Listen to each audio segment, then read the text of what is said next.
सूरज और शीला एक गरीब किसान परिवार में पले बड़े थे। सूरज अपने माता पिता के गुजर जाने के बाद अपनी छोटी बहन शीला का सहारा बन गया। उसने अपना सारा ध्यान उसकी पढ़ाई में लगा दिया ताकि वह अच्छी नौकरी पा सके और एक बेहतर जिंदगी जी सके। सूरज खुद दिन रात मेहनत करता, खेतों में मजदूरी करता, लेकिन उसने कभी अपनी बहन की पढ़ाई में कोई कमी नहीं आने दी। उसका सपना था कि एक दिन शीला अफसर बने और उनकी जिंदगी बदल जाए। सालों की मेहनत के बाद आखिर वह दिन आ ही गया जब शीला को शहर की एक बड़ी कंपनी में नौकरी मिल गई। सूरज की आंखों में गर्व के आंसू थे जब उसने अपनी बहन को पहली बार ऑफिस जाते देखा। उसे लगा कि अब उनकी जिंदगी बेहतर हो जाएगी। कुछ ही सालों में शीला ने खूब तरक्की की और शहर में एक अमीर सहकर्मी से शादी कर ली। उसके पास अब एक बड़ा बंगला, महंगी गाड़ियां और ऐशो आराम की कोई कमी नहीं थी। इधर गांव में सूरज की पत्नी गंभीर रूप से बीमार पड़ गई। डॉक्टरों ने बताया कि उसे कैंसर हो गया है और इलाज में बहुत पैसे लगेंगे। सूरज के पास कुछ भी नहीं था, लेकिन उसे भरोसा था कि उसकी बहन उसकी मदद करेगी। वह गांव से ताजे फल और सब्जियां लेकर शहर गया और शीला के घर पहुंचा।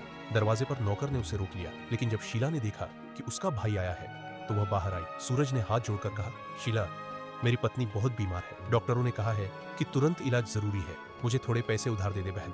शीला ने ठंडी नजर से भाई को देखा और कहा, तुम गरीब लोग हमेशा अमीरों से भीख मांगते रहते हो। जब देखो तब कोई न कोई समस्या लेकर खड़े रहते। मुझे लगता था कि तुम अपने पैरों पर खड़े हो गए होंगे, लेकिन तुम तो अब भी वही मजदूर हो। सूरज को विश्वास नहीं हुआ कि ये वही बहन है जिसके लिए उसने अपनी खुशियों का बलिदान दिया था। उसकी आंखों में आंसू आ गए, लेकिन उसने खुद को संभाला और बोला, बहन, मैं भीख नहीं मांग रहा, मैं सिर्फ मदद मांग रहा हूँ। क्या परिवार के लिए मदद मांगना गलत है? शीला ने मुंह फेर लिया और रूखे स्वर में बोली, मुझे अफसोस है, लेकिन मैं किसी की मदद नहीं कर सकती। मेरे पास खुद बहुत जिम्मेदारियां हैं। यह कहकर उसने नौकर को इशारा किया और दरवाजा बंद करवा दिया। सूरज दरवाजे के बाहर कुछ देर तक खड़ा रहा, फिर भारी कदमों से गांव लौट पड़ा। उसने गांव के कुछ लोगों से उधार लिया, खेत गिरवी रख दिए और किसी तरह पत्नी का इलाज शुरू करवाया। समय बीतता गया। सूरज ने हिम्मत नहीं हारी और दिन रात मेहनत करता रहा। उसकी पत्नी धीरे धीरे ठीक होने लगी। उधर शीला के पति का बिजनेस डूब गया और उन पर कर्ज का पहाड़ टूट पड़ा।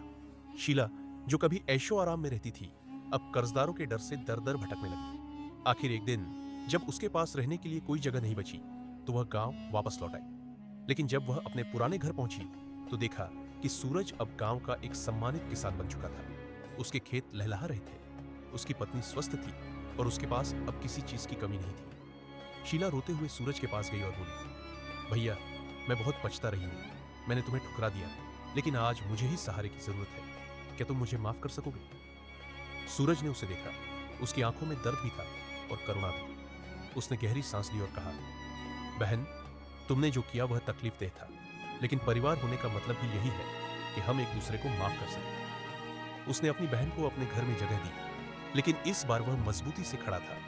अब उसे किसी की सहानुभूति की जरूरत नहीं थी, बल्कि उसके पास देने के लिए बहुत कुछ था।